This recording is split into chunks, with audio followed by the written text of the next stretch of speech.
You will listen to Jason Bolzano's article titled North Korean Troops in Ukraine: How the Conflict Expands Beyond Europe, published on Medium.com. If North Korea gets involved in the war in Ukraine, it could have a huge impact on global geopolitics and make the conflict much broader.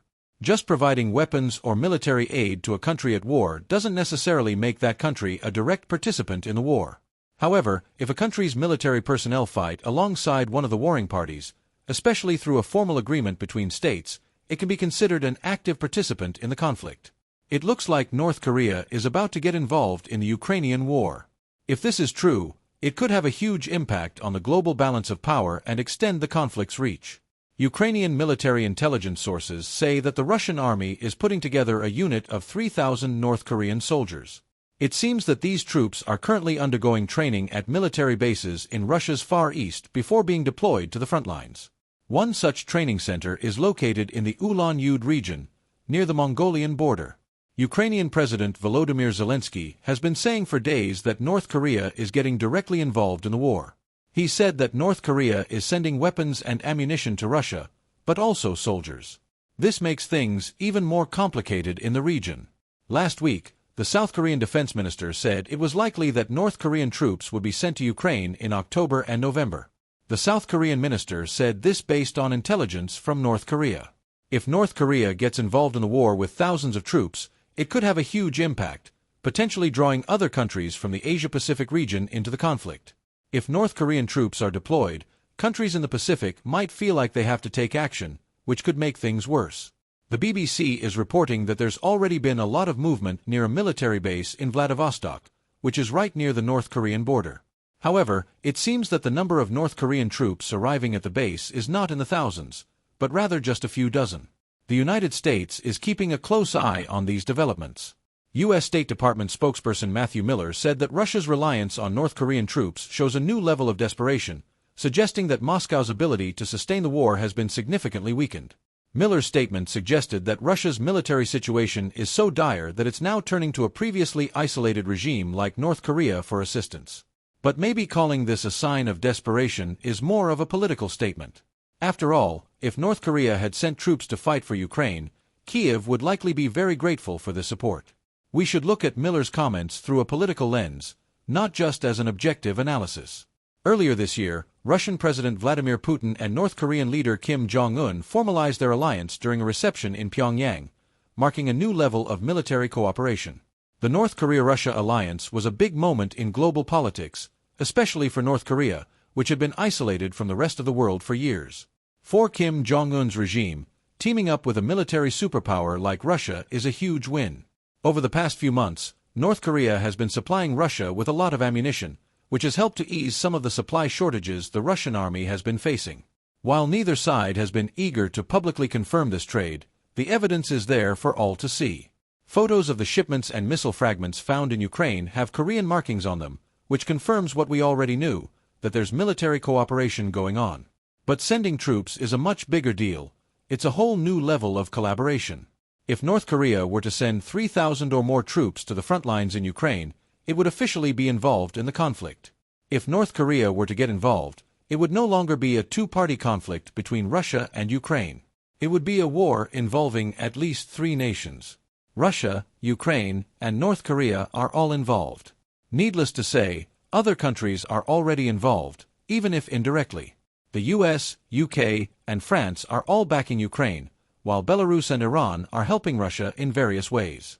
But none of these countries have officially deployed their troops to the war zone.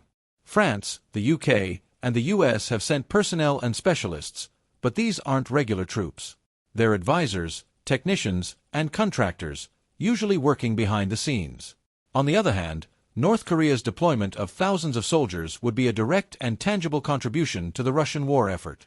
That said, integrating North Korean and Russian military units could present some big operational challenges.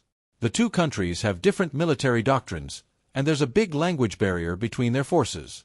Russia has a history of recruiting foreign mercenaries and sending prisoners to the front lines, to the tune of 150,000. These efforts had a lot of coordination problems, which led to a lot of unnecessary casualties and losses. We can probably expect similar challenges with North Korean troops. We've heard reports that some North Korean soldiers were killed in recent Ukrainian attacks in the Donbass region. It seems that the first wave of North Korean troops has been sent to Russia's Kursk region. Since August, Ukrainian forces have taken over parts of Kursk, and it looks like North Korean troops will be sent there to help defend the border.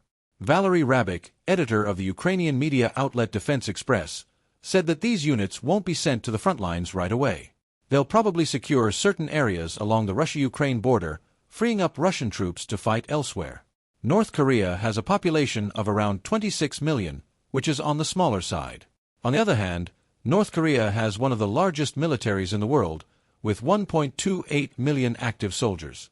Even so, North Korean soldiers have had little to no recent combat experience. Even so, Russia is counting on North Korean troops to help out on the battlefield. They could be used for engineering projects like building fortifications and anti-tank barriers, which would lighten the load for Russian troops. On top of its manpower, North Korea is set to see some big financial benefits from this arrangement. If Kim Jong-un were to get $1,000 per soldier per month, North Korea could make $100 million each month. That's a whopping $1.2 billion a year for a country with a small and closed economy. This income would be about 5% of North Korea's estimated annual revenue. On top of that, this calculation doesn't include the soldiers' wages, so North Korea could potentially earn up to $2.5 billion a year from this deal. This could be a great motivator for the North Korean regime. On top of the money, Russia is also giving North Korea some high-tech military gear. The experience and technology transfer from this cooperation would give the regime a stronger military in the long run. For Putin, the main benefit of this collaboration is that it avoids the need for further domestic conscription. Russia can strengthen its forces without resorting to mandatory military mobilization, which would be unpopular, by using North Korean troops. It's looking increasingly likely that the fire of the Ukrainian conflict will spread to the Pacific. Tensions between North and South Korea have reached a new high. Most recently, Kim Jong-un ordered the destruction of all railway and road connections between North and South Korea, effectively cutting off ties between the two countries. If things keep getting worse, there's a good chance the two Koreas will go to war, which would make things even more unstable in the region. To sum up, North Korea's involvement in the Ukrainian war could have a big impact on the global power balance.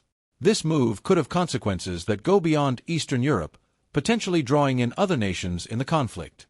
As North Korean troops start to work with Russian forces, it's important for the world to keep an eye on how this new alliance will affect international relations in the future. Thanks for watching.